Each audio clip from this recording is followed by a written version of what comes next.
ঢাকার রাজপথে বেড়ে ওঠা পথশিশুদের নেই কোনো রাজনৈতিক পরিচয়, তবুও রাজনৈতিক সহিংসতার বলি হচ্ছে তারা। এমন চিত্র উঠে এসেছে গ্লোবাল ফান্ড ফর চিলড্রেনের সাম্প্রতিক গবেষণায়।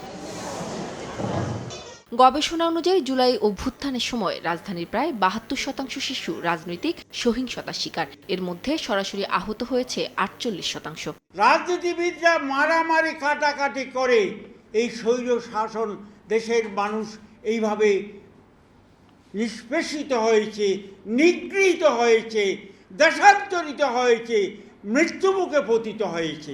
গবেষণাপত্রে আরও বলা হয়, আন্দোলনের সময় গুলিবিদ্ধ হয় ১৬% শিশু। এছাড়া মানসিক আঘাত ও আতঙ্কিত হয়েছে ৬১%। এই ধরনের কালপিট এবং দানব পুলিশ যারা এই শিশুদের উপরে নির্যাতনের সাথে যুক্ত ছিল, আমি মনে করি রাষ্ট্রকেই তাদেরকে আইডেন্টিফাই করতে হবে।